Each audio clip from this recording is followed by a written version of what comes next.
Vous écoutez Europe 1, il est 8h18. L'interview politique d'Europe 1, Jean-Pierre Elkabbach, vous recevez l'ancien Premier ministre François Fillon. Messieurs, c'est à vous. Le même jour, 2 sommets, un pour l'Ukraine, un pour la Grèce et un seul but, sauver l'Europe. Bienvenue François Fillon, bonjour. Bonjour. On parle d'abord des choses essentielles. Vous reprochiez au président de la République de ne pas aller voir Poutine. Il y va et même il y retourne. Je le félicite. Je le félicite parce que je pense qu'on a perdu beaucoup de temps, mais qu'il n'est jamais trop tard pour faire la paix.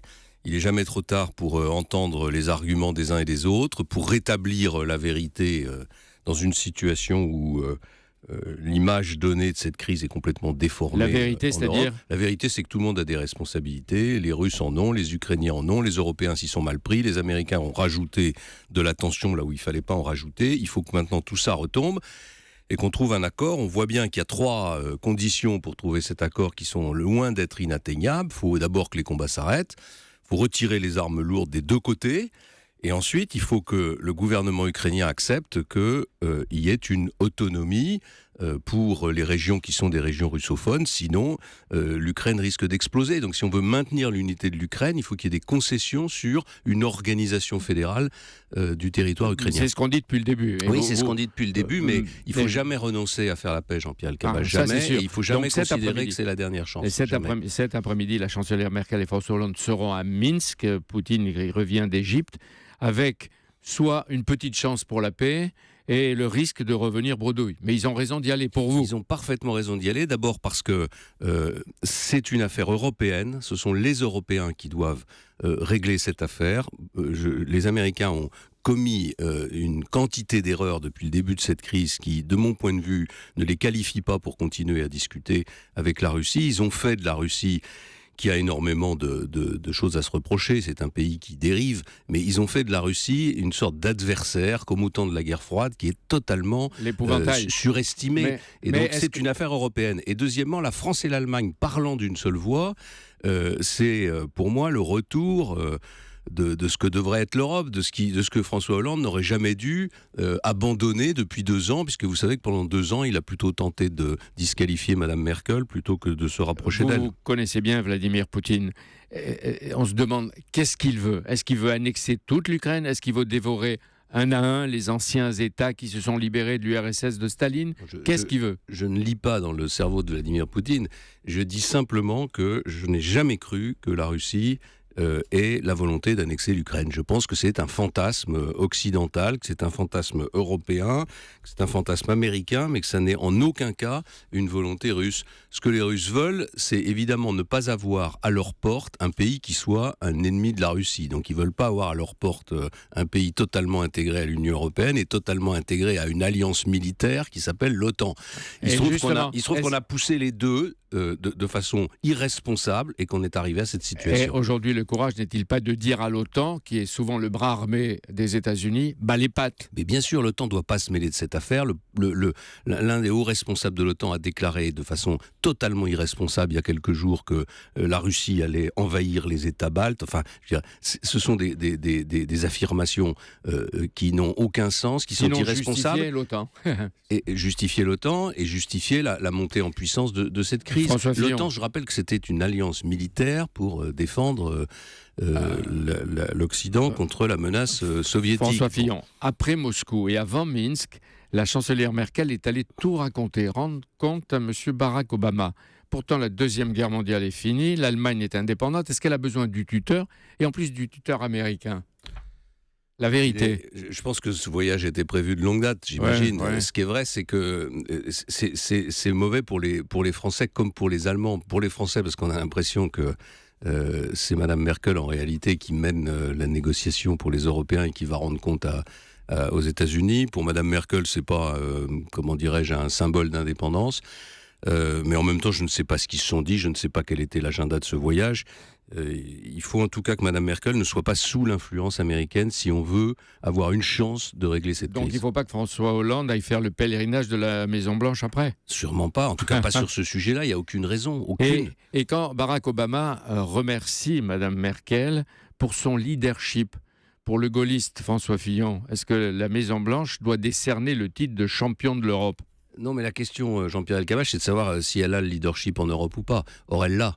Et elle l'a économiquement. Elle l'a économiquement et elle l'a parce que elle a la durée politique et parce que elle fait pas d'erreur. Et donc pourquoi est-ce que Mme Merkel a le leadership en Europe? Parce que François Hollande ne l'a pas. Parce que François Hollande n'a pas su le prendre. Parce que François Hollande a affaibli la France et sur le plan économique et sur le plan politique. La Grèce, à Bruxelles, l'Union européenne reçoit aujourd'hui les nouveaux dirigeants grecs.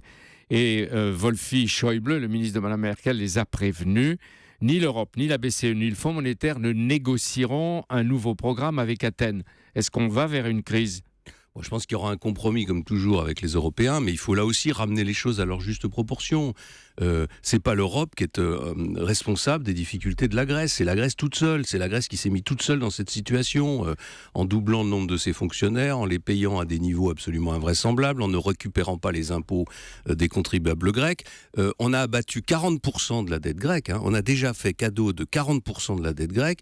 Les Grecs remboursent rien avant 2022, et quand ils vont rembourser, leurs remboursements sont inférieurs par rapport à leur richesse nationale à ceux du Portugal, de l'Espagne, de l'Italie, de l'Irlande, et sont pas très au-dessus de ceux de la France. Vous êtes sévère. Non, je suis sévère avec... Non pas parce que lui, il défend son pays, il a sa stratégie et je le respecte. Je suis sévère avec nous, avec les commentateurs, avec les responsables politiques européens qui ont salué le lendemain de la victoire de Tsipras, la fin de l'austérité, le début d'une nouvelle politique, la défaite de Mme Merkel. Tout ça a été juste ridicule et ça apparaît aujourd'hui comme ce que c'était, c'est-à-dire ridicule. On pourrait continuer. On va parler de la France lors de l'élection du Doubs. Pas d'UMP au deuxième tour. Une victoire ric-rac du PS, 49% au Front National. Les électeurs PS et UMP n'ont plus d'hésitation à voter pour le Front National. Et le Nini favorise Marine Le Pen. Quelle leçon vous tirez pour vous et pour l'UMP? On ne peut pas dire que le Nini favorise Marine Le Pen, parce que le Front républicain l'a également favorisé, donc c'est pas le sujet. La leçon ? Je pense que la leçon principale, c'est que pourquoi le Front National monte ? Parce que les gens souffrent, parce que les gens sont malheureux.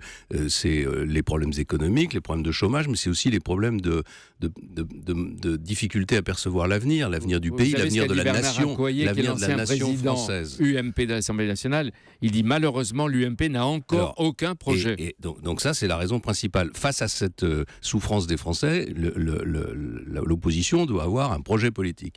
Et elle doit être crédible dans sa capacité à le mettre en œuvre. C'est ce que je m'évertue à faire depuis des mois et des mois. Je reconnais que je le fais de façon isolée, puisque je ne suis pas responsable de l'UMP, mais je vais continuer à le faire, c'est-à-dire à présenter un programme qui soit un véritable programme de rupture avec un objectif qui est de remettre la France au premier rang des nations européennes. Premier rang des nations européennes. Vous avez de l'expérience, vous avez une certaine autorité, vous avez des idées, un projet.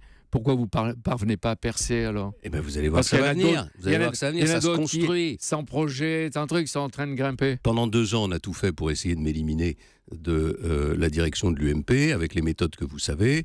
Je pense que cette page est maintenant tournée. On est entré dans la construction d'une nouvelle force d'opposition, à la fois parce que...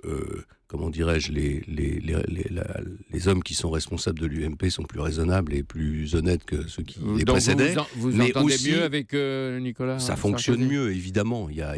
C'est pas la même dimension. Et deuxièmement, parce que tout le monde perçoit bien qu'il y a aujourd'hui un danger pour la République, il y a un danger démocratique qui impose que l'UMP redevienne une force principale de proposition. Mais ça ne fonctionnera que si l'UMP présente, et je suis le seul à le défendre, un projet de rupture, Jean-Pierre Elkabbach, parce que ce que les Français ne veulent plus entendre, c'est soit des promesses illusoires, soit qu'on va modifier à la marge une société, un système économique qui, à l'évidence, ne fonctionne pas. Mais un jour, on verra le contenu du projet. Pourquoi vous ne faites pas comme Alain Juppé, provoquer contre vous des huées, des sifflets, même à l'UMP, peut-être qu'on parlerait davantage de vous ? Il se trouve que les propositions que je fais à l'UMP ont plutôt été applaudies et acclamées. Voilà, c'est tout. Je préfère honnêtement être applaudi qu'être sifflé. Nicolas Sarkozy, qui veut rassembler, est-ce qu'il s'affaiblit ou est-ce qu'il se renforce ?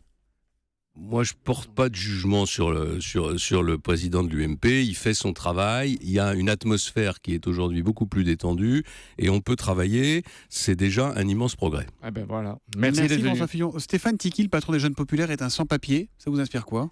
Honnêtement, je ne connais pas Stéphane Tiki, je n'ai jamais eu de relation avec lui, je ne connais pas son dossier, donc je ne parle pas sur les sujets. Et je ne suis pas président de l'UMP, donc je ne parle pas sur des sujets que je ne connais pas. Et le boulanger, pourquoi vous lui avez téléphoné ? Parce que je trouve scandaleux que quelqu'un qui travaille, qu'un artisan qui travaille 7 jours sur 7, puisse être condamné, puisse aller devant le tribunal, traduit devant le tribunal par l'État parce qu'il travaille.